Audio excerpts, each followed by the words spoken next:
அடுத்தது TRP sir. Sir உங்க ஆசீர்வாதங்கள்.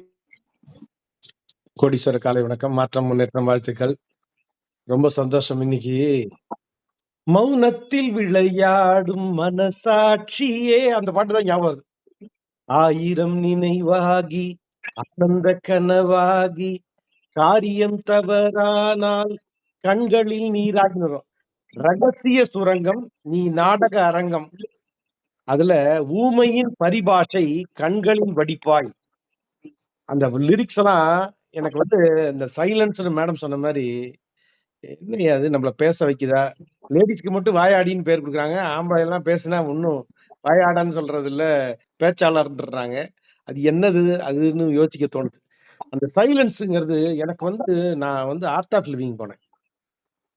அந்த ஆர்ட் ஆஃப் லிவிங்ல வந்து 5 days மெடிடேஷன் 5000 ரூபாய். அப்பவே 5000 ரூபாய். அது 3 நாள் நானு, ஒய்ஃபு, பிரதரு, அவர் ஒய்ஃபு எல்லாரையும் கூட்டு போனோம். அங்க பேசாம இருக்கணும். ஐயா சான்ஸே இல்லை. என் குரூப்ல மட்டும் தனியா தம்பி அதெல்லாம் ரூல் வேற. நாங்கெல்லாம் பேசாம வாய் இருந்தா பேசிடுவோம், கண் இருந்தா பார்த்துருவோம், காது இருந்தா கேட்டுருவோம் நல்லத. அப்படிங்கும்போது சோ இதெல்லாம் நம்மளால பேசாமலாம் இருக்க முடியாது. நம்ம எத்தனை நாள் வாழ போறோம் தெரியாது. நம்ம படிச்ச ஒரு விஷயத்த புக்கே ஒண்ணுக்கு ஒண்ணு இருந்தது அப்படின்னா சார் பிரிச்சுட்டு நான் வேற ஒருத்தருக்கு கொடுத்துருவேன் கிஃப்டா.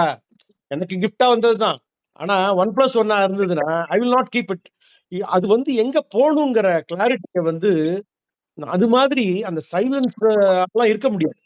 நம்ம லைப்ரரியில இருக்கோமே வழிய அந்த நாலேஜை எடுத்துட்டு அந்த ஊமையா இருக்க முடியுமானா அந்த ஊமையே பேச வைக்கிறதுக்கு உண்டான அந்த பரிபாஷைகள் வந்து நமக்குள்ள இன்னைக்கு 3:42 எழுந்திருந்தேன் அப்படின்னா நல்ல அந்த மூச்சு காத்து போகும்போது என்டையர் பாடியும் எவ்வளவு தூரம் நம்மள பியூரிஃபை பண்ணுதோ அது மாதிரி இந்த புக்கு வந்து பெரிய புக்கெல்லாம் காமிச்சாரு.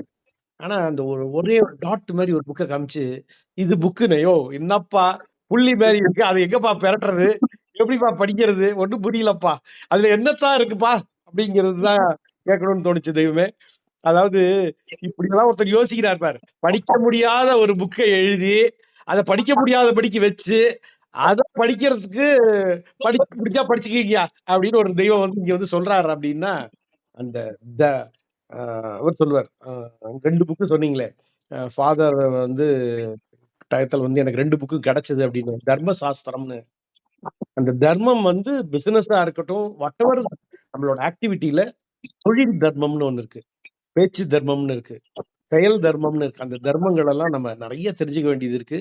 நேற்றுக்கு வந்து ஒரு சங்கரா டிவியில நின்னை சரணடைந்தேன்னு ஒரு ப்ரோக்ராம்.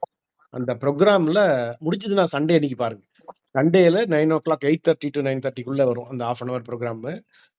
பெரியவங்க என்ன சொல்லியிருக்காரு அப்படின்னு சொல்லிட்டு ஒரு வேத பாடசாலையில போய் ஒரு சின்ன வயசு பையன் வேதம் படிக்கிறதுக்கு குடுமி வச்சுக்கிட்டான். அவனோட தன்னை வேற மாதிரி ரூபத்தை மாத்தி 1 வருஷம் வீட்டுல இருந்தே பிரிஞ்சு அங்க போய் லேர்ன் பண்றான். அப்படிங்கிறதெல்லாம் சொல்லும் போது அந்த குழந்தைங்கள்லாம் சில பேர் பேரண்ட்ஸ் இல்லாம இருப்பாங்க, அவங்களுக்குலாம் நான் சப்போர்ட் பண்ணணும். அப்படிங்கும்போது ஒரு எழுத்துக்களும் எழுதுறவங்க பல எக்ஸ்பீரியன்ஸ் மூலமா நமக்கு கொடுக்குறாங்க.